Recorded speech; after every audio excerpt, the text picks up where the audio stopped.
Hey everybody, how's it going? Thanks for joining me this afternoon. I am Auron MacIntyre. Before we get started, remember Mother's Day is around the corner, and if you forgot, don't panic.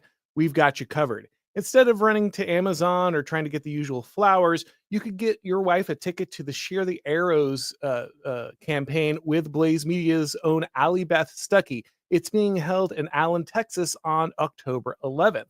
It's not just an event, it's a powerful faith filled experience where women come together and are encouraged, equipped, and reminded of their purpose as wives, moms, and daughters of God. You don't have to wait on shipping. You don't have to wrap anything. You don't have to worry about it. She knows that you're doing something meaningful. It shows her that you care and that you want her to have a stronger walk with Christ. So if you want to show her how much she means to you, pick these up. These tickets are going fast, so don't wait. Go to sharethearrows.com to grab your tickets now. That's sharethearrows.com. All right. So, if you have been on this show, if you watch this show for a while, you know that try not to do a lot of drama on the channel. It's usually not my focus. Try to keep things in the area of ideas. However, from time to time, have to address some of the things that are going on. Obviously, we talk about popular culture all the time, but sometimes, unfortunately, you also have to get into the back and forth that are occurring in, I guess, the commentariat, the social sphere, right? And the big reason that I feel like we have to do this today is that there's been an interesting development in the term woke right. Again, if you've watched this before, you've seen me talk about what the woke right is or what people like James Lindsay are trying to make it. It's a smear campaign meant to silence anyone who disagrees with basically center liberals who are trying to take over the conservative movement because they don't want any actual right wing, any actual conservatism to exist in the United States. This game has been played for a very long time in the US. This is basically the way that the right has been managed my entire life. And it looks like for once we might actually get people who are interested in conserving something for real, actually being right wing in a meaningful sense. And of course, that means all the people who have spent the last few decades railing about the progressive left have to show up and say, oh no, now I'm worried about the right, because the only thing you can be is a good liberal centrist. That's the only acceptable position. I'm so open minded, I'm so dedicated to the marketplace of ideas that the only type of politics I can allow are the ones that look exactly like mine. And so you get terms like the woke right that are manufactured. And again, there's no real content there. It just exists to slander people and group everybody together in a way that you can easily use to cancel or pressure people. It's a tactic you might recognize from the left because that's exactly what these people are doing.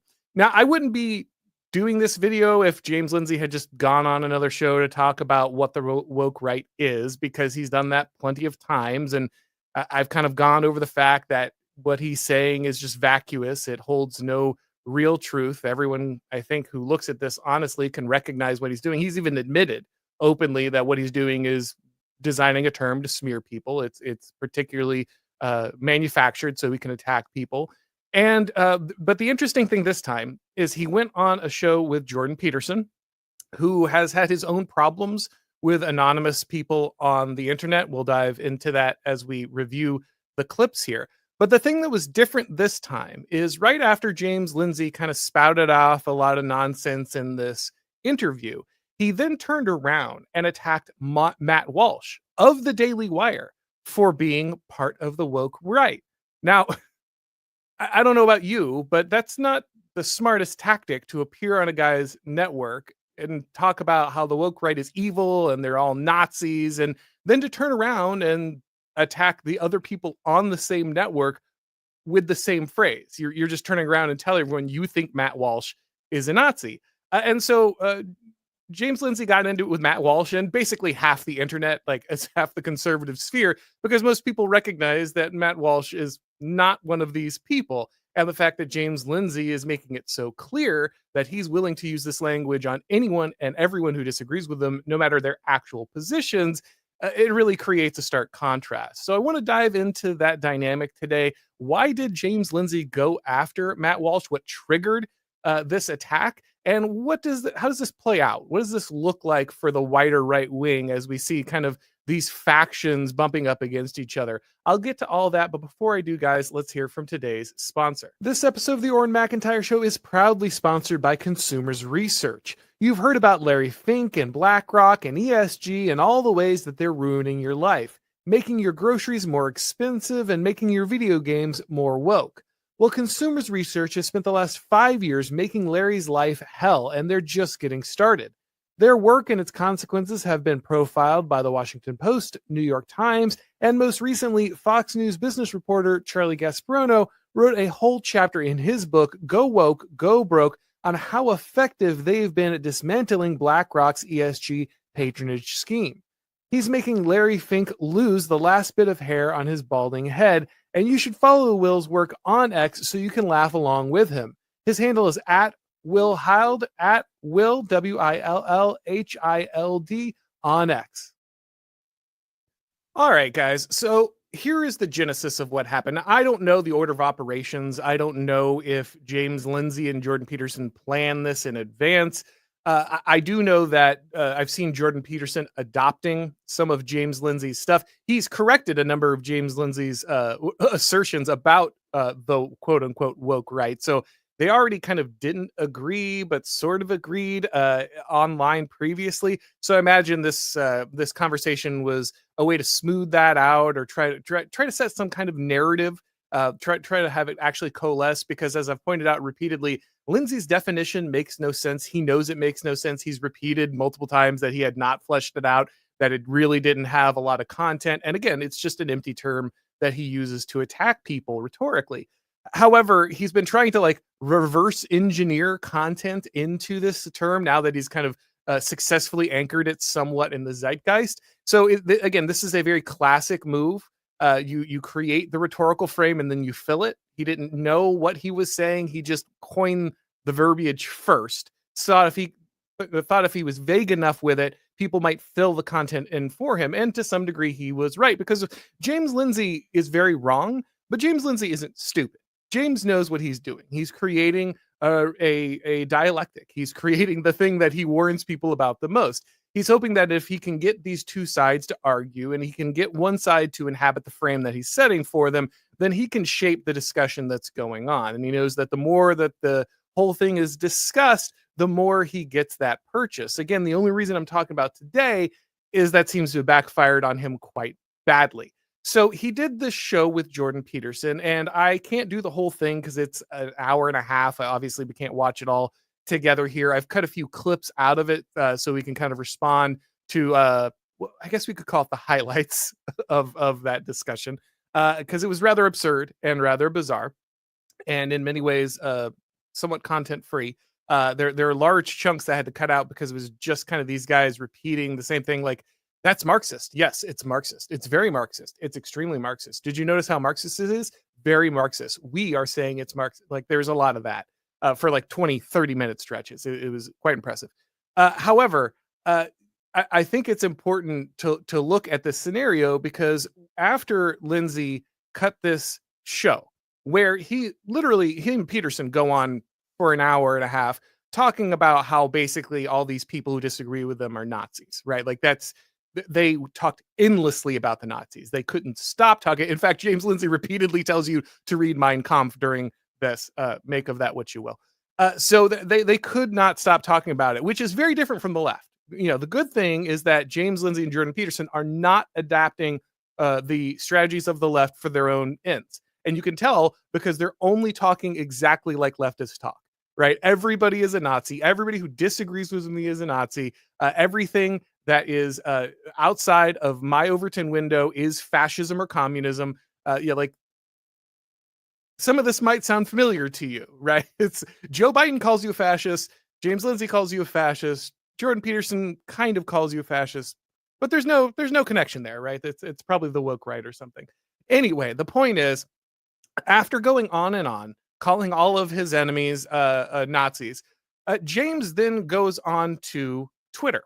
And what's the controversy for the last few days on Twitter? Well, if you watched my episode from Monday, you know that there was the showdown over Shiloh Hendricks and her use of the hard R. when addressing a black man in Minnesota and the fundraisers and all of the stuff that kind of came out of that. Now, Matt Walsh has been pretty good on this kind of stuff. Matt's one of the guys who is definitely gets it to a decent degree when it comes to kind of the mainstream top tier big platform guys.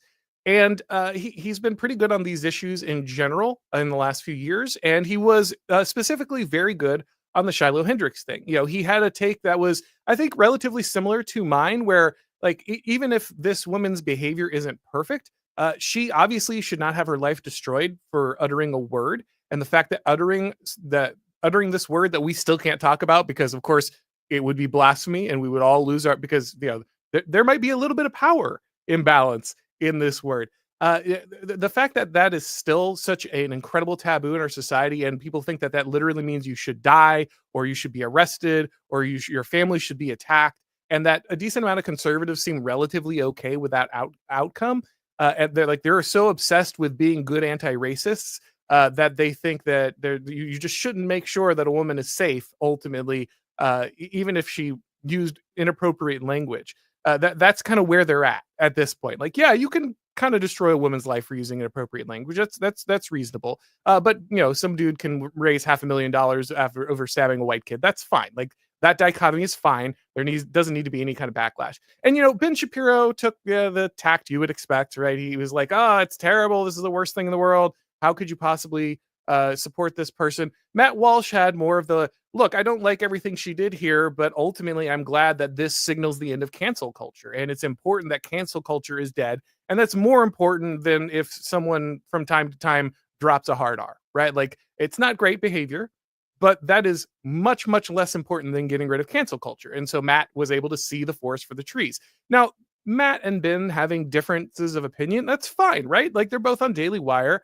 but they have differences of opinion. I have differences of opinion with people on The Blaze, and The Blaze is more than happy to host multiple people with different opinions. That's the beauty of having platforms like this, right? We're generally conservative, we're generally right wing, but you can hear libertarians, you can hear paleocons, you can hear neocons, you can hear traditionalists, you can hear all kinds of different, kind of guys who are on similar teams, but have different ideas, and we can discuss that. And no one gets thrown off the network, and that's fantastic. And the Daily Wire has different opinions, and that's okay. However, it's a little embarrassing when you have a guy on your network to discuss at length for an hour and a half this phrase in which he basically links everyone who disagrees with him to being a Nazi, and then have him turn around and literally call one of your hosts that phrase because he's basically saying that host is a Nazi. Now, James always does this little move, right, where he goes, well, I'm not saying JD Vance is woke, right? I'm not saying JD Vance is a fascist. I'm just saying he's saying fascist things. I'm not saying that Matt Walsh is the woke right. I'm just saying he's woke right adjacent. He does the same thing with Tucker Carlson. He usually kind of includes him as a half woke right guy, but he knows Tucker's too popular. So he's very strategic with his application of the woke right. You might be in danger of being excommunicated by the great Pope James Lindsay. Like you don't know this, but James Lindsay is actually the next the next guy to sit in the See of Rome. Like this is his this is his plan. He's going to dictate to you what Christianity is or isn't. He's the one who's going to decide who's acceptable inside and outside of the conservative movement. And so like he's going to threaten you with excommunication. He's probably not going to do it yet, right? But you're in danger, Matt Walsh, and you should know. Be careful, Tucker Carlson, because James Lindsay, he's got his eye on you, and you could be labeled woke right, and therefore you're just out of the movement because James Lindsay tells you who's right wing. When did he gain this power? Maybe after leaving the left wing a few years ago, maybe after writing a bunch of books about how God is stupid. I don't know. It's up to you. The point is, this is a move he uses very often. However, he went right at Matt Walsh pretty hard, right? Like he kept calling him a midwit. He kept attacking him over and over again. You're stupid. You're an idiot. And Walsh is just sitting there like, I just had a basic observation on one political incident. And this guy who's talking about the evils of cancel culture, the evils of the right mobbing people, the woke right mobbing people, the guy who's talking about the dangers of a friend enemy distinction, the dangers of tribalism, that guy seems really tribal. Actually, he seems really good at using the friend enemy distinction. He seems super big on canceling people, which is of course exactly what James Lindsay was trying to do, right? Matt Walsh took a stand on an issue that James found unacceptable, one stand, and all of a sudden Matt's excommunicated, right? He's out. He's out of the church of the right because James Lindsay, Pope of the right, gets to decide who's in and who's out. And so he's labeled Matt Walsh woke right at this point and is one of the untouchables. Now, James has done this to many people, which is why his accusations are so wild, right? He's held me up as one of the core members of the woke right, along with people like Candace Owens and Nick Fuentes, because we're all the same people, right? We all hold the same beliefs. He's also added in people like Yoram Harzoni, who, if you can't tell from the name, is a very Jewish Orthodox guy who talks about nationalism. So you have to understand, Yoram Harzoni and Matt Walsh are in the same group as Nick Fuentes. Why? Because they agree on things, because they have the same goal, because they even would talk to each other given the chance. No, because James Lindsay doesn't like them. Because they're outside of the Overton window for James Lindsay in one way or another. They violate his liberal paradigm, and so they're all woke right. No matter how different they are, no matter how radically they diverge in their beliefs, it doesn't matter. Everybody's woke right, and woke right, as James is very clear, and Jordan Peterson is very clear in this clip, woke right means Nazi. James is just calling everyone who disagrees with him a Nazi, and that includes Orthodox Jews. That includes like mainstream conservative hosts on the Daily Wire. That includes academics. It doesn't matter. They're all woke right. Everybody's woke right, and he does this over and over again. He's alienated so many people. Guys like Will Chamberlain, who are like the most Israel boosters, like big guys who love Israel, and yet he's part of the woke right. Why? Because James doesn't like him.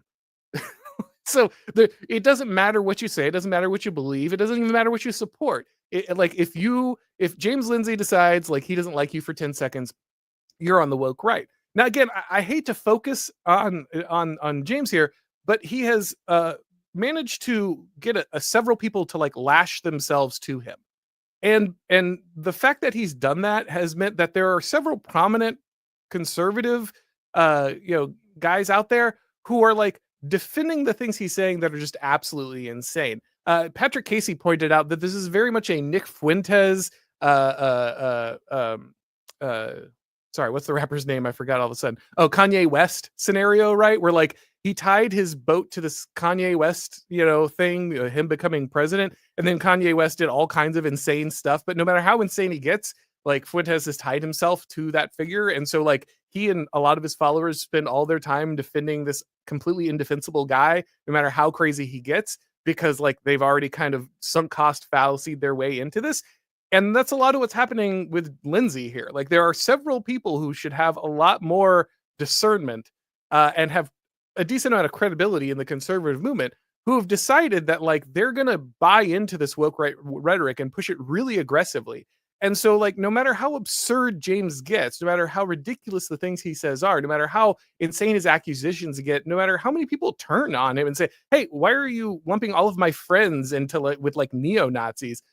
It doesn't matter. Like they have to go along with him. They have to parrot what he's saying because they've committed themselves. Like they've already staked their reputation on backing a guy who's like clearly spiraling out of control. And so you've got kind of this process where several people are kind of dragging their own reputations down along with this guy, all in the attempt to like control the rhetoric and the right, to control the Overton window and right, to make sure there's no discussion, no debate. Sorry, we can't talk about nationalism. Sorry, we can't talk about whether or not we want to protect our borders, whether we not want to protect our economy. We can't talk about whether we actually want Christian values in the public square.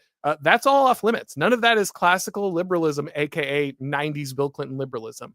Because James Lindsay doesn't believe in classical liberalism at all. John Locke said that guys like James Lindsay should never be trusted, should never hold office because atheists can't be trusted. But, I guess we'll just forget that part of classical liberalism. The father classical liberalism said it, but it can't possibly be true.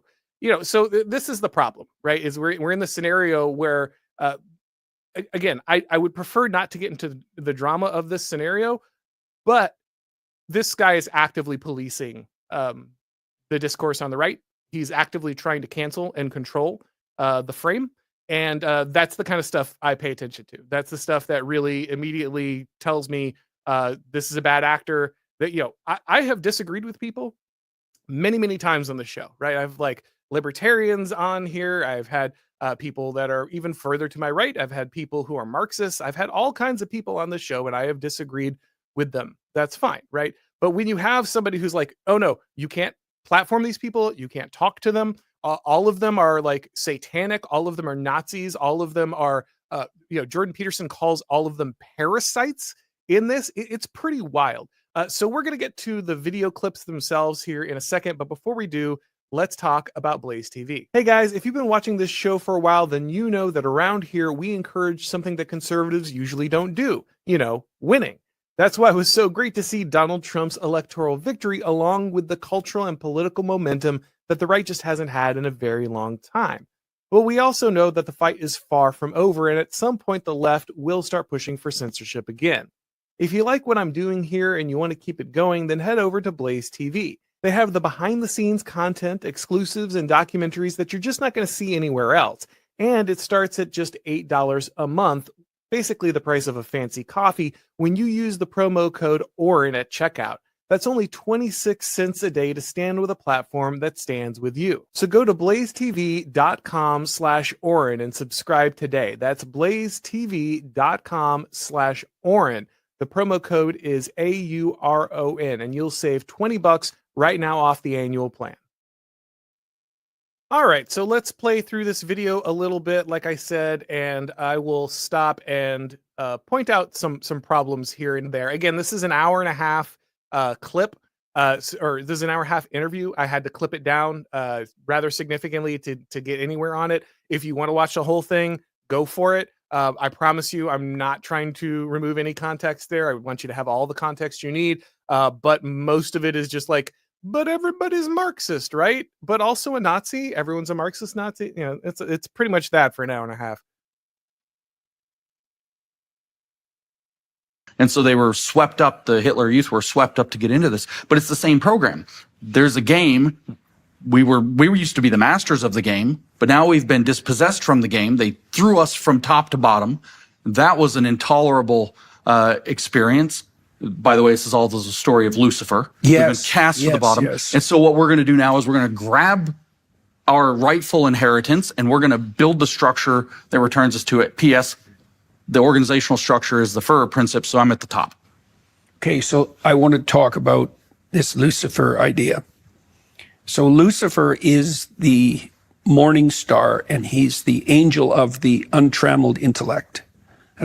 That's how he's portrayed in Milton, right? And he's allied in some strange way with the serpent in the Garden of Eden. If I might just interject, if he's the morning star, what do you do in the morning after the morning star rises? You wake up. Right. Woke. Right. Right.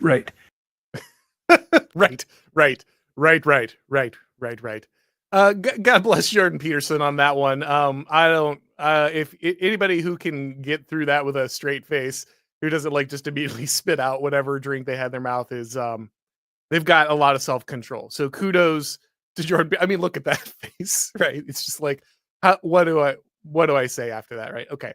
So, sorry. I promise, like that. Oh, I did not make that up. I didn't like clip that like out of context. I made sure to provide a little bit in the beginning, so I just didn't pull that out of nowhere. Like that's a real thing that James Lindsay said to Jordan Peterson, and Jordan Peterson had to pretend that made some kind of sense. So if you wake up, you're woke, probably in league with Satan, right? Jesus woke up from a nap when he was on the sea. He went out and calmed the waves. He declared his power over the system, woke up, declared his power with system. Jesus is woke. He's in league with Satan.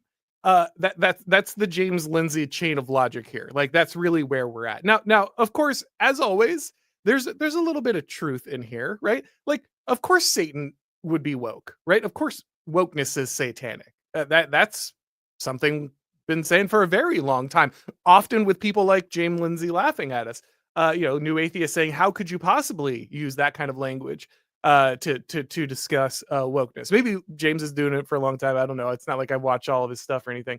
But this is a criticism we see from the secular right all the time. How could you use language like satanic or biblical language? The old reactionary trope is that the devil is the first wig, right? So there's some truth here, but like the framing of it, like the woke morning, you wake in the morning, therefore Satan is woke. Like, do you think the Bible was written with predicting your term for like radical progressive humanism in 2025? Like, that is that really the way?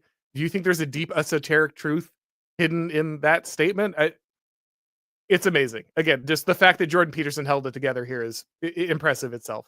The spirit of enlightenment, right? Okay, so dark enlightenment, as it were. Yeah. So this is really interesting. Actually, I find this particularly interesting that this pivot occurred. So Jordan Peterson says something that Lindsay is not going to like, and Lindsay needs to pivot it very quickly, because if Jordan Peterson follows this line of thought, James Lindsay's in trouble, right? So Jordan Peterson says Satan, the light, the morning star, right? He's this bringer of knowledge, like maybe knowledge that is, if you're just using knowledge, if you're just using reasoning, it could drive you into bad places, right? It could take you need more, you need both reason and revelation, right? There's something beyond reason. So Satan could, in a way, present enlightenment. And James Lindsay's like, whoa, wait. Because Jordan Peterson is drawing an obvious parallel between the idea of like, sorry to do the 40K reference here, but the Zinch demon, right? Like the dangers of knowledge, the chaos of knowledge, being too focused on knowledge to the point of detriment of yourself. Like the quest for knowledge, the quest for a completely rational world is itself a satanic lure, right? It's something that you could be drawn to with your own hubris. And so Jordan Peterson's ferreting out, like, actually there could be a link between like this idea of Satan and the light and the morning star, Lucifer, and the Enlightenment. And James is like, whoa, right. Well, what about the dark enlightenment? Because James knows that phrase, right? He knows that's from NRX. So he throws that, he does a little pivot there. So we don't have to talk about the possible problems of the Enlightenment. We don't have to talk about the possible problems of the Enlightenment Project, because James Lindsay believes in the Enlightenment Project above all. That is James Lindsay's religion. James thinks of himself as a classical liberal, a disciple of the Enlightenment. And so he doesn't want Jordan Peterson going into possible problems with the Enlightenment, because if you listen to Jordan Peterson more and more, Peterson does recognize some of the problems of the Enlightenment. He's starting to talk about those more and more. They got addressed in certain parts of the ARC conference. So Peterson is going into territory that directly refutes James Lindsay's belief system. And so James needs to pivot it. No, but perhaps the dark enlightenment. Well, why was there? No, that has nothing to do with what he just said there. But, he already said something super embarrassing. So Peterson's trying to find some way to move the conversation forward. And he just kind of agrees and moves on. Yeah, right. Absolutely. Well, that's the question. What's the difference between genuine? What's the difference between what's genuine and what's false? Let's say. Yes. So that's all he pulls out of there, right? It's like, okay, well, yes, that's the difference between what's genuine and what's false. No, that's definitely not the line of thought you were taking out of that, right? You're tying Satan and the idea of like perfect knowledge or the pursuit of a hyper-rational world to the Enlightenment. But James, again, derails that conversation there. Explicitly, which is an advantage to queer theories. Nobody will say what it actually says. Yeah, because right. It's so gross. Yeah. But what they were targeting were liberal societal norms, real societal norms, healthy. Let's forget liberal. So James does another pivot here because he makes a rhetorical mistake. He says that that the wokeness was attacking liberal social norms. But of course, that's somewhat true. But liberal social norms had already attacked Christian social norms, because liberal social norms are in opposition to Christian social norms. Christian social norms are too restrictive. They have a particular understanding of things like sexual morality, family formation, the way that nations are structured. Like, these are things that Christianity has heavily influenced. Liberalism needed to untie some of that civilizational structure in order to scale it up and open it up to the possibility of globalization. That's why one of the most important things to liberals, remember, including James Lindsay for most of his life, was to wear down Christian social norms. So he has to pivot here, because he says they broke down liberal social norms, which they did, right? But those are the ones that James liked. James liked the ones that he broke down. He wants that set of social norms. He wants the liberal ones. He doesn't want the Christian ones. And he's been very clear that he doesn't want the Christian ones, which is why he thinks Christian nationalism is a problem. So James is going to talk here about good social norms. But the question is, which norms are those? Has James renounced sexual deviancy in that, is he in line with the idea of biblical sexual morals? Is he is he now a believer in the Christian understanding of marriage, or the Christian understanding of the relations of men and women, or like which of these actual right-wing, actual conservative stances is James adopting? We never get them. We just get this vague language about good social morals. Healthy, not degenerate societal norms about sex and sexuality. And the excuse was, if you degenerate's the right word too, I think, because I think one of the hallmarks, because if you are a relativist, you might say, well, who are you to place modes of orienting yourself in the world in a hierarchy? Yeah, right? sure. Because you described some of them as degenerate. The reason that they're degenerate is because when they're employed, they degenerate. Yeah, sure, of course. So they're games that violate their own principles as they play themselves out. But there's nothing about a guy in fetish gear at a parade in front of children, for example, that's challenging the norms of a repressive sexual society that thinks that, it should be procreative, heterosexual sex only. That's an excuse. It's pretext. What they're after is the norms that hold regular society together. And my argument is that the woke right does the same thing. They have a. So again, so everything that James listed there is stuff that the people he would call woke right, which I remind you is a malicious term. Do not use it. Don't engage it. Don't give it credit. This guy has manufactured it to attack people like Matt Walsh and Tucker Carlson and Yoram Harzoni and Will Chamberlain and myself. Like all the people who he is grouped under this banner of woke right would radically oppose what he's talking about. Not only would they radically oppose the sexual degeneracy he's talking about, they oppose the sexual degeneracy he was talking about well before he ever did. They recognize the problem of this well before James ever did. Now, if James truly has changed his mind and changed his belief system and changed his life, fantastic, right? Glory to God, more power, fantastic. However, why are you attacking the people who were right before you were? They all knew the truth before you did. You may not like their political stance, I guess, or whatever, but attacking them specifically on this issue, an issue that you were wrong on previously, is a huge problem. Like, you're attacking people who knew the truth before you did, and then you're attacking the way they knew the truth. And you're saying they're just like the woke left. No, you were closer to the left. If you've changed, that's great. But that means you've moved closer to these people. The people who have always opposed these positions. I'm glad you came around. If you came around, I still haven't really heard the declaration that you have. In fact, I often hear him talking about the dangers of disgust language. Everything he's talking about here is disgust language. He's giving how disgusted he is at degenerating social norms, at degenerating sexual norms. He is invoking his disgust at these things. That's why he calls them degenerate. I've seen James get angry at people for using that language. He's using it now. Maybe he's changed his position. If he has, that's great. But he hasn't taken back what he said about those people. And now he's still attacking the people who were using that language well before he was. Of transgression too. They sometimes call it being based, but that's a completely bad word for what they're trying to describe, because based should mean based in reality, although the origin of the term is slang for being free-based on cocaine. So they're out of their minds, right? It's just funny how this lines up. But what do? Okay, so the left has told us, the far left has told us, you can't be racist. Racist is worse. Everybody's a racist. And of course, they completely made degenerate the concept of racism, the word racism, the accusation, the sky is racist, going for a hike is racist. But they aren't trying to reclaim and say, okay, no, wait, racism's bad. We don't want to be racist, and nobody should be racist. And the left completely ruined it. So we need to reclaim the term and have this healthy societal norm about discrimination and bigotry. So this is. So again, just an amazing, I promise I only brought you the best clips. Like, I watched this so you don't have to, though. Again, if you want all the context, feel free. So based should mean based in reality.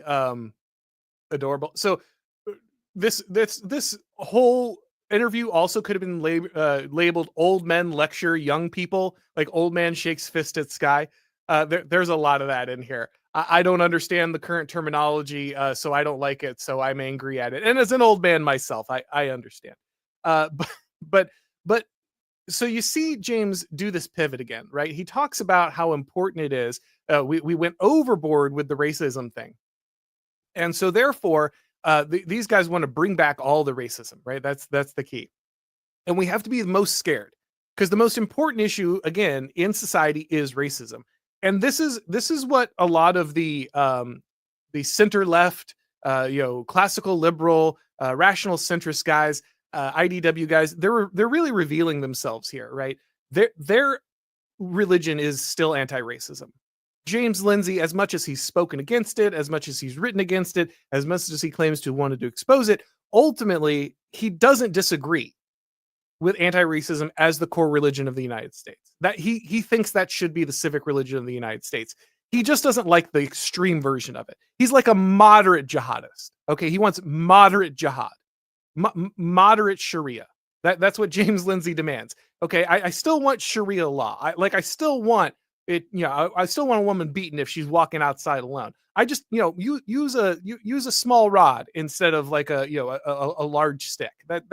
That's kind of James Lindsay's stance on this, right? So he still wants racism to be like the central concern of the United States. It just needs to have a more reasonable definition. Stop looking into how boats are racist, or the existence of hiking trails are racist, or milk is racist. Just go back to the good old anti-racism that we used to have. The problem for James is that the entire reason you got there is that there's a gradient to the logic. You'll notice that he wants those liberal norms back. But what James never admits, what he never makes clear, is that the liberal norms got him wokeness. The liberal obsession with equality, the liberal obsession with racism brought you to wokeness.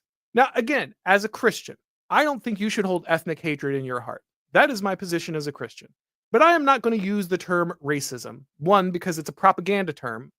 It's a communist term, which James should know, because that's what he does, right? His entire shtick is unwinding communist propaganda. But also because so many of the things that have been brought in to scare you about racism have very little to do with the idea of ethnic hatred. Again, I do think that you should avoid ethnic hatred. People who are involved in it should stop. You're involved in a sinful thing. However, James wants a much broader definition of racism. He wants a political definition of racism. He doesn't care about how you treat people one-to-one. He cares about using that definition to cancel you, right? And that's the plan. That's the plan. Why I call these people woke. It's not just that they've gone on cancel rampages and struggle sessions. It's not that they've put me through a relentless struggle session since September without stopping, or, doxed my family and everything else in their wrath. I said, James. So a couple of things here. First and foremost, I want to make it clear, you should never, ever, ever, ever dox anyone. Never. That's just unacceptable. Okay. That's not what we do. You should not do that. So if anyone has done that, or anyone has been involved with that with James Lindsay, I condemn it immediately. That said, I have seen James. I've seen his buddy and sponsor O'Fallon. I have seen other people who are aligned with him openly court for doxes. Yeah, they don't say the word specifically, but they will ask for they will ask for information in public that they know will lead to doxes. I don't trust him for a moment on this. Again, it shouldn't be done to him. If it is, that's evil. Don't do that. But it is very clearly not something he's against. Like, he's against it for himself. And you'll notice this over and over again. James Lindsay has the most beautiful double standard for behavior, because he's going to do basically everything he says you shouldn't do here. So the other things here, James Lindsay's been put through a struggle session. He also means he got ratioed on Twitter. That's it. He said something dumb and people ratioed him on Twitter. Tough. Like, again, a lot of this episode is people complaining about the internet being mean to them. Old man shakes hand at sky because he doesn't understand slang. Like there's a lot of that. And that's a good chunk of this. James Lindsay hasn't been put through a struggle session. He just logged in Twitter voluntarily and was wrong. Okay. Also, James Lindsay has not been canceled. How has he been canceled? He's sitting on the Daily Wire. He goes to like all kinds of conferences. He has not been canceled. Who's canceling James Lindsay? And this is a huge problem because he's throwing out these accusations, but James is the one who has power to cancel. He's the one who has the ability to try to get people pushed off platforms and that kind of thing. None of the people he's attacking, even if their behavior is bad, has the ability to cancel him. Canceling means you got fired from your job. Canceling means you got shut down from a platform. Canceling means you got debanked. Is James Lindsay not have a platform? He's sitting on Daily Wire. Did he lose his bank account? Did I miss something? Is James Lindsay getting arrested for what? No, none of that. None of this has happened to him. Now, people have probably been mean to him online, and yeah, try not to be so mean, I guess. If there was real doxing, then absolutely, again, I condemn it. But the idea that James Lindsay is being canceled or put through a struggle session is comical. People were mean to him online because he said something stupid. I have said things that are stupid online, and people have been mean to me about it. I'm okay. I'm a big boy. I'll be just fine. Calls them all woke right, and they decide to prove me wrong by canceling me and struggling me and doxing my family and acting exactly like we all went through in 2015 when you stood up about the pronouns. Maybe. So again, James deploys all of the tactics that he's talking about there. All the tactics that he says he's condemning, all the tactics that he says are woke. He has done all of that stuff. And no one has canceled him and no one has struggled sessioned him. Like, so it's just pure projection. It's all, these guys who don't have power to cancel me, who don't have the ability to hold me in this situation and force me to listen to them because they're just random accounts online. Like, they have great power over me. This guy who's probably making a decent chunk of change showing up at a bunch of conservative stuff to smear a bunch of conservatives. We could lay out some of the behavioral markers so that, because we might as well make this concrete. I can tell you what I've observed about the behavior of psychopathic parasites online. Okay. Sure. So this is where Jordan doesn't exactly cover himself in glory, right? He's used this terminology quite a bit. You're going to hear both of these guys talk about disgust mechanism, othering people, canceling people. But Jordan Peterson immediately jumps into these psychopathic parasites online. Gee, I wonder what that language is designed to do. What is Jordan doing with that language? Is he triggering your disgust mechanism? How do you feel about psychopathic parasites online? I guess bad, right? Psychopath, that's bad. Parasite, that's disgusting. Oh, wait. Jordan's just doing what he complains about again. Like, these guys can't help themselves. They describe a tactic and they immediately engage with it. Like almost right after. They can barely get the explanation of why the tactic is bad out of their mouth before they engage in it. And it's not great. Like, this does not speak well of people. They're not self-aware about what they are doing here. Maybe if you have 5 of these, you're one of them. You know what I mean? That's so often any one alone isn't enough. Right. Diagnostic criteria. So in the comment sections, for example, anonymity is a marker. Mm-hmm. Use of a transgressive cover name, often satanic, often.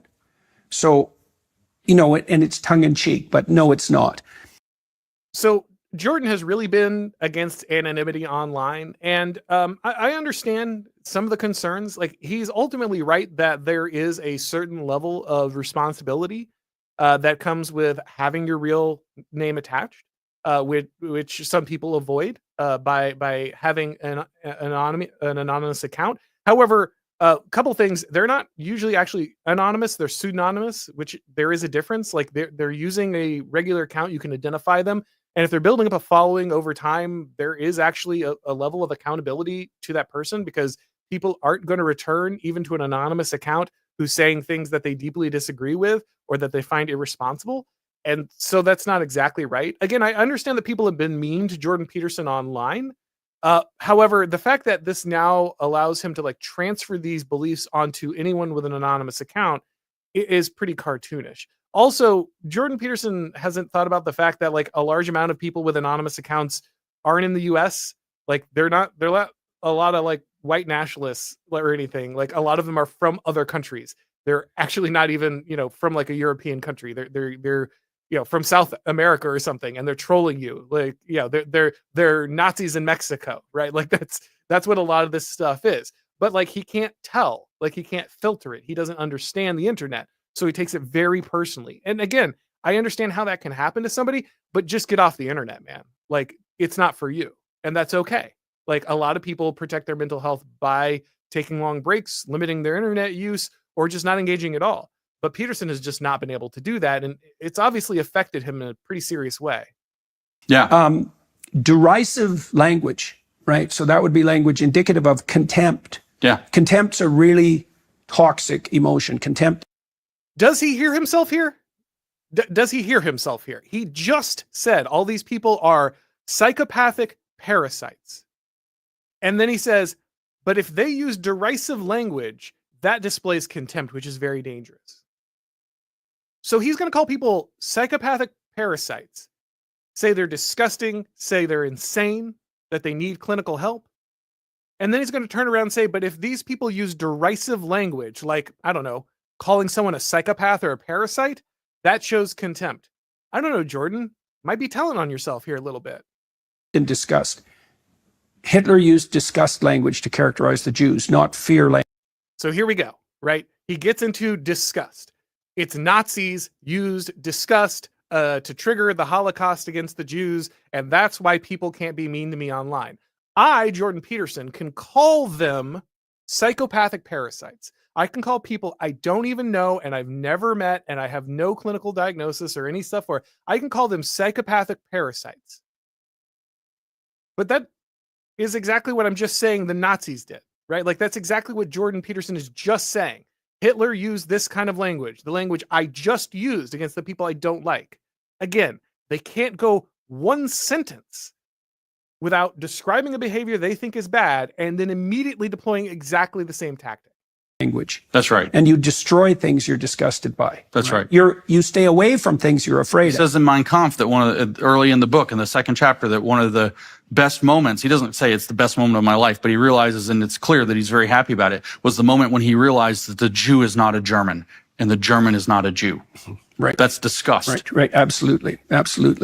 They use derisive and contemptuous, what do you call those? LOL is a good example. Dismissive kind of... acronyms. Yeah, acronyms. Okay. Now, there's lulz culture online. Yes, of course. I do it for the lulz. And that's a hallmark of sadism. Now,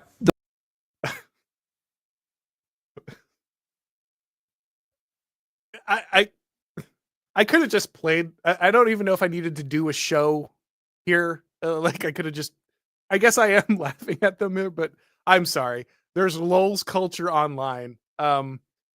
If you use LOL, you might be an agent of Satan. You might be a Nazi. You might be a sociopath and a parasite. All of those things aren't me, Jordan Peterson, using the same Nazi language, the same dismissive language, the same disgust mechanism me and James Lindsay just talked about. No. But if you're like shooting LOL back and forth while you're texting, you could be a secret Nazi. Like that's the discussion we're having here. It's insane. This is insane. Like how did they release this? How did no one lean over and be like, dude, we might want to edit one of those out, right? Like it's like this might sound a little ridiculous. You guys might want to think before releasing this. It's nuts. It's absolutely nuts. Those people who do those things, so those are 4 or 5 things: anonymity, pathological nom de plume, derisive language, and then the use of these contemptuous and cool acronyms, belittling. They use the word dude. That's a real good marker. I guess I already violated it. I must be one of these people. I've said the word dude. The word dude. That's what we're going with. A term from what, like Ninja Turtles in the 90s is a marker of satanic alignment and being a crypto Nazi and being a parasite and a psychopath. None of those are derisive terms, by the way. None of those are James Lindsay and Jordan Peterson attempting to other their opponents. None of those are the attempt to trigger disgust mechanisms. No. They're all using these tactics in good faith. They're all describing real phenomenon. They would never describe a tactic and then one sentence later do exactly that thing that they just demonized, while also sounding like the crankiest old men who don't know about the words dude and phrases like LOL. Seriously, just okay. Moving on. Yeah. Or they'll use a derisive nickname to kind of equalize the playing field. Yeah. I'm Jimmy a lot. You're Jimmy. Yeah. Yeah, right. Diminutive. They'll use a diminutive. Jimmy Concepts instead of Conceptual James. Right. That started on the left and now the right uses it. So this shit posting problem. So that's part of the enabling of the psychopaths by the free social media platforms. Mm-hmm. Right. So here we go. Right. Here we go. So free speech guys who have talked endlessly about free speech. Where are we going to end up? Where are we going to go? You know it's coming, baby. Free speech is a problem. These free internet sites, these free speech sites, that's the issue. That's what's enabling these people. That's it. They're the ones allowing people to call me Jimmy, I guess, or whatever. Like, guys, people are mean online. Like, people are mean to me online. I'm okay. I don't have to do a podcast about how it hurts my feels. I'm gonna be all right. Like it. I don't know, man. It's a little pathetic. Right, by the costless social media platforms. Do you have any sense? So we're working out ways to identify people. Swarm behavior, by the way, is another one. Another marker. So you'll get one of these derisive replies, and within minutes it'll get 600 likes on it. You don't know how that happened.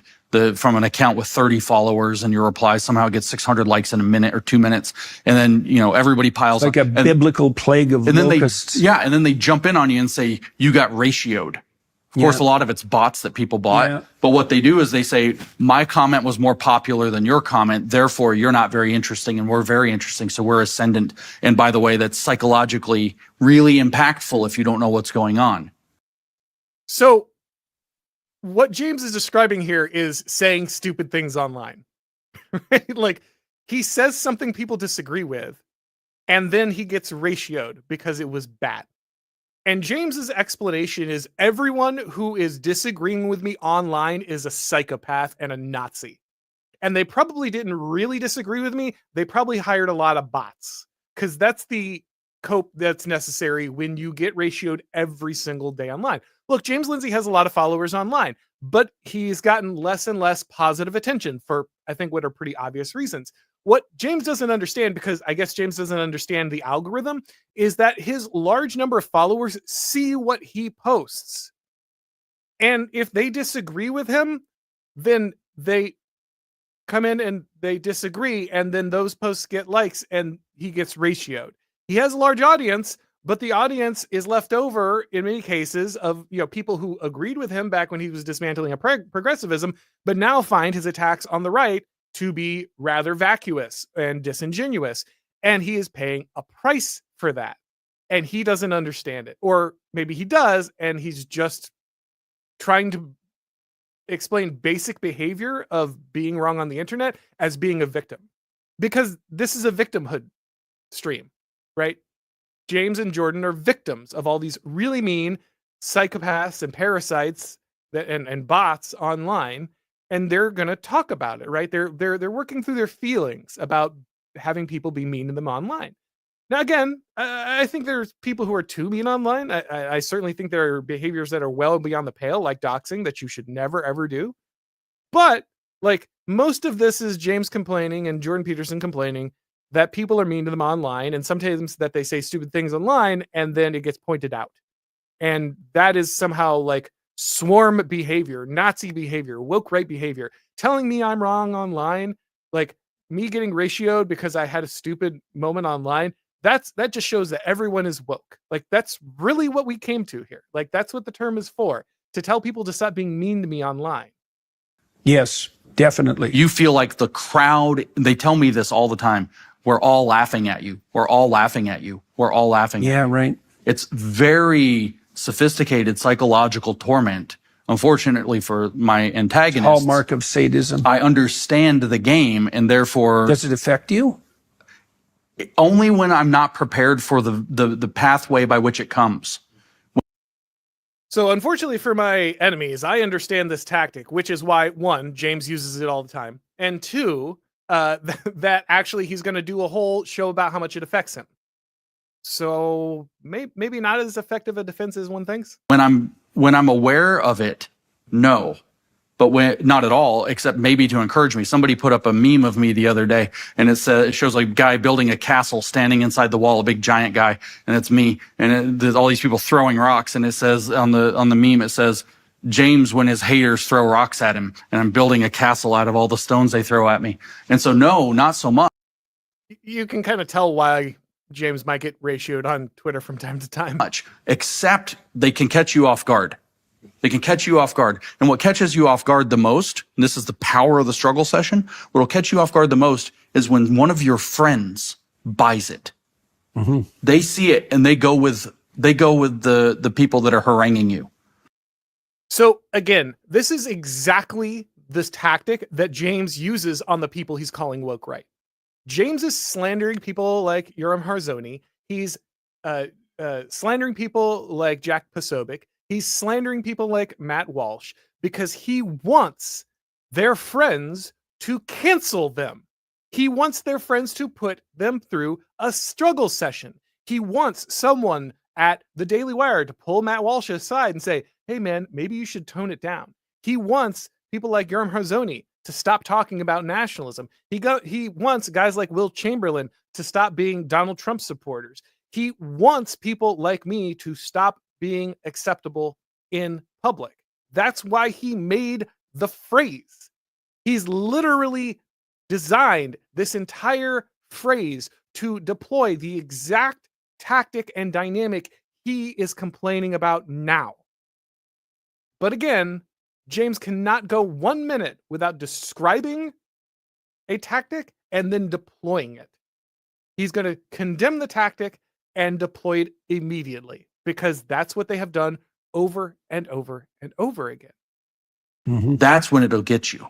That's when it'll affect you. So the proliferation of this kind of pathology seems to be linked to... Another characteristic is the attempt to get people to distance themselves from you. I face that very frequently. Right. You want to get away from him. He's contaminated. Yeah, well, that's disgusting. Again, James has done this personally to me and to all the other people who he has named as part of the woke right. This is his tactic. He wants to make these people unacceptable. He wants to make these people untouchable. That's why he links them to people like Nick Fuentes, right? People who have nothing to do. Why is Auron Harzoni like Nick Fuentes? Because James wants them to be untouchable. He wants both of them to be outside of the Overton window. That is his point. That is his entire point. And yet here he is complaining that this behavior is turned towards him. Terminology That's right. Again, right? You're the carrier of something pathological. That's right. Yeah. So the social media platforms, so Musk's perspective, and Rogan's to some degree too, mine for that matter, is that the best antiseptic is sunlight. But there might be a flaw in that reasoning, and maybe you can help me think it through. When I'm sitting across from you, I bear the weight of my words, right? It's going to have an impact on the net, but it's also going to impact the relationship I have with you. And so I'm constrained or regulated. I'm regulated in my utterances by consequences. And so there's never been a time really where free speech existed without reputational weight. So obviously this isn't true. Again, the founders of the United States wrote anonymously when they were discussing many things about the United States. It's a famous tradition of the United States. So the thing he's saying here is just patently false. Now, obviously, there is a real cost to saying things to people in public, and that's why people are more badly behaved online. I agree with that 100%. I think that's a real problem that we have to think about as a society. But what we're going to see here is now we're going to start talking about whether or not we need censorship. Now, maybe pamphleteering and that sort of thing, but that's trivial compared to what we have now. Right. I mean, how many people can you get your pamphlet to? And what sort of effect is that going to have? Quite a bit, actually. Anonymous pamphlets had a huge impact in like the French Revolution and the American Revolution. Actually, that was a huge thing. Like anonymous pamphleteering is actually really important. So like, what are you talking about? Like, this is just wildly ahistorical. It's wildly ahistorical. That was back in the time of writing, but now your pathology can multiply virtually without end. And then I'm thinking, well, maybe it's necessary. I thought for Twitter, for example, that there should be two sections. There should be a section where people's identification is validated and a section for the anonymous trolls. And that should be demarcated. So you can go visit hell land of trolls if you want, but you know that they're not real people. Yeah. Now, the problem with that, as far as I can tell, is the digital ID problem. I mean, the net allows people to escape the reputational consequences of their psychopathology, their destructive, sadistic, corrosive, power-mad, hedonistic psychopathology. It's a terrible thing. And people have no idea how dangerous it is. But if you verify IDs electronically, then we walk down the route to Chinese totalitarianism, something like that. Right.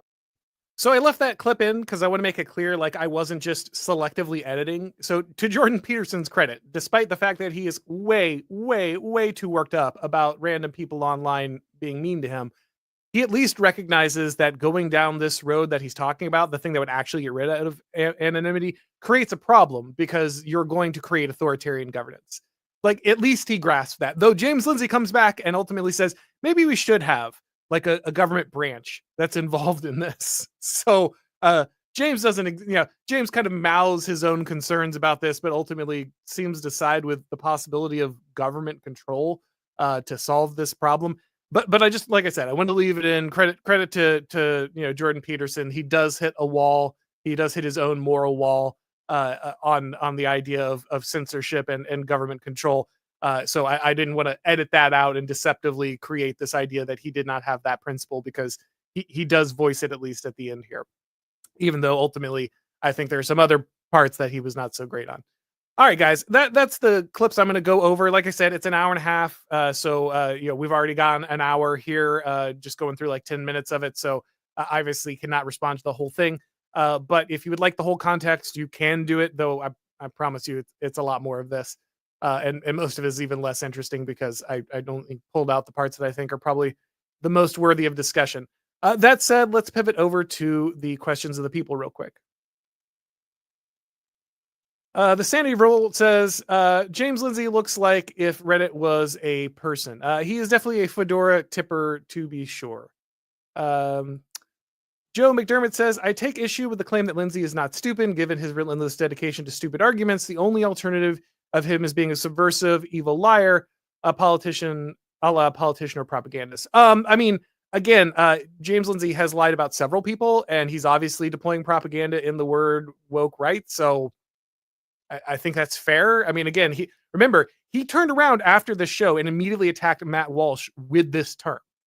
Like, he immediately started attacking Matt Walsh as a possible, a suspected member. Have you now, or have you ever been a member of the woke right that I just made up? So yeah, I don't see how that's in any way a contradiction there. I think that's just an accurate description. Like, you didn't even have to feel one way or another about James Lindsay to just, those are facts on the ground. Matt Greer says Jordan Peterson is the reason I and tons of others became Christians back in 2016. It's so sad to see this kind of stuff he's pushing for and saying now. Again, yeah, I'm with you. Obviously, I was a Christian before learning about Jordan Peterson, but I am, again, someone who is, benefited very directly from his work in a very personal way. And so it's unfortunate. I understand, again, he's had a lot, he's had chemical addiction issues and family issues, and becoming super famous like he has is its own taxing process. And so mental health is a difficult thing, and so I have a certain level of sympathy, but it's not a good road. And this is kind of the problem with having guys like James Lindsay around. They kind of prey on this stuff, right? So Jordan Peterson knew that parts of James Lindsay's description of the woke right was problematic, but he kind of engaged with it anyway, just so he could kind of complain about the things he wants to complain about, which it's not great. It's not great. K Max McDonald said, when James Lindsay and Peterson discuss the words in this way, they really might as well say dog spelled backwards is God. Really makes you think, should we pray to dogs now? Yeah, I mean, a lot of this is kind of low effort semantical rearrangement. It's a lot of projection, and it's a lot of well, if I just go back and call everybody a Nazi, eventually this will solve my problem. That this creates some kind of psychological matrix that I can evaluate people with and then dismiss them. It's not great.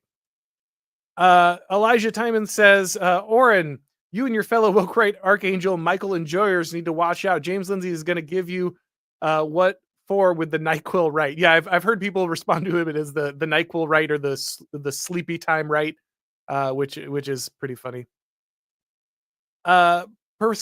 Perspicacious Heretic says, after heeding James' words, I try to sleep in now, lest I become woke. Yeah, ironically, Jordan Peterson, you got to wake up in the morning, you got to get out of bed, you got to make your bed, you got to clean your room.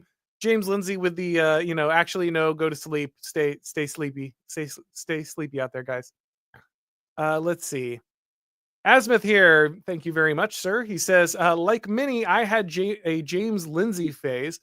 As cringe to me now as the skinny jeans and lip piercing of my teens. No question, just appreciation, Sir Auron. Well, thank you very much, man. I really appreciate your just donation, and thank you for saying so. Blood-based here with just a donation. Thank you very much. Let's see here. Latrina Bidit, IRS enforcer, says, woke was originally coined by Alex Jones when co-opted by the libs.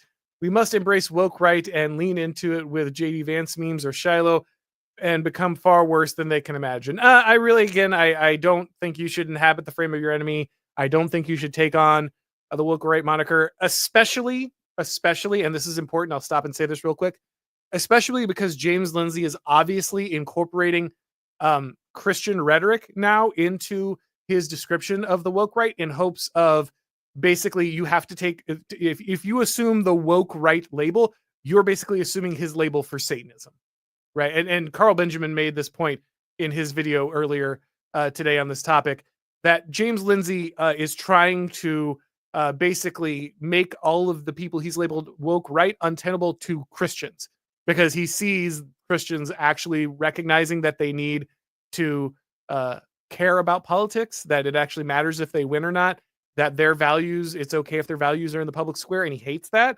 And so he is starting to weave biblical language into these discussions again, even though he doesn't believe it at all. At least last time I've checked. But may James Lindsay come to Christ, all can be saved, and I certainly hope that he is.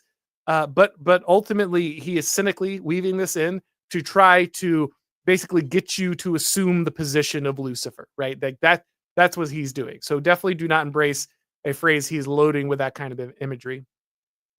Creeper Weirdo says, Auron, if James wanted to come on your show and talk about this, would you have him on? Is it even worth it? Yes, I would, 100%, which is why when I was at the ARC conference, I walked up to James and attempted to shake his hand, as I do to some other people who had some beef with me on the old Twitter.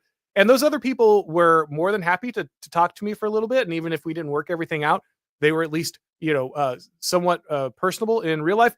James immediately just kind of ran away. He said something about being busy and just walked away, which, Jordan Peterson talked about how people are far more willing to say mean things online, but suddenly lose that impulse when they're in person. And funny enough, James also had that impulse. The minute we were in person together, James just didn't want to talk. I can't imagine why. Let's see here. Bloodbase says Jordan Peterson is narcissistic and terminally online. Well, to be fair, many of us are terminally online, especially when your job is to talk online.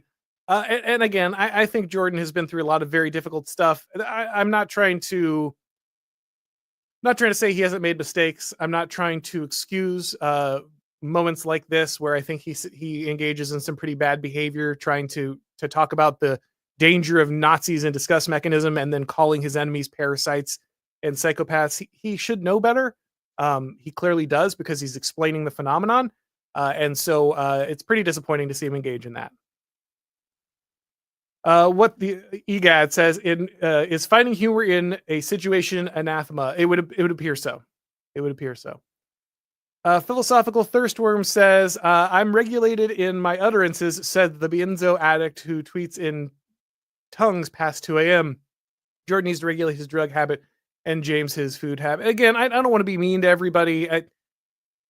Obviously, Peterson has had some problems with that in the past. I would like this to be pointing out the problems with the way they are using the rhetoric and the way they are defining people, not making fun of people because of personal life issues or physical appearance or anything like that. I don't want to be treated that way.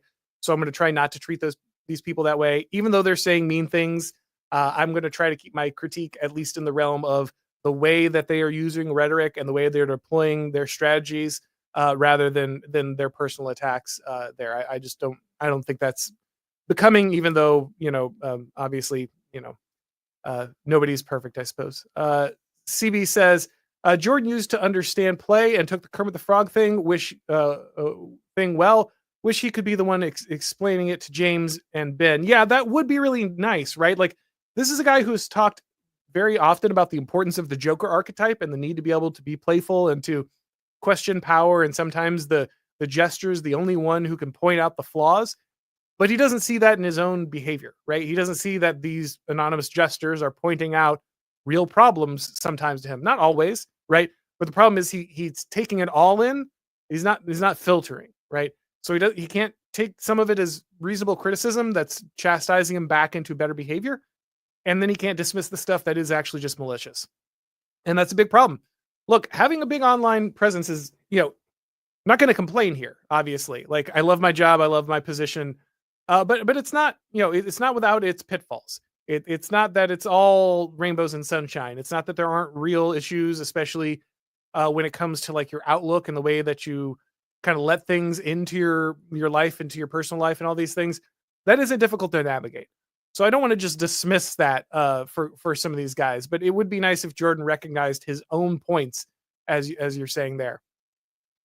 All right, guys. Well, we're going to go ahead and wrap this up. As always, I want to thank everybody for watching. If it's your first time on this show, watching it on YouTube, please make sure to subscribe, click the bell, notifications, all that stuff. If you'd like to get these broadcasts as podcasts, make sure to subscribe to the Auron MacIntyre Show on your favorite podcast platform. When you do, leave a rating or review. It really helps with the algorithm. And of course, if you want to support the show, head over to shopblazemedia.com, click on the Auron MacIntyre collection, and you will find merch there for you to pick up. Thank you, everybody, for watching. And as always, I'll talk to you next time.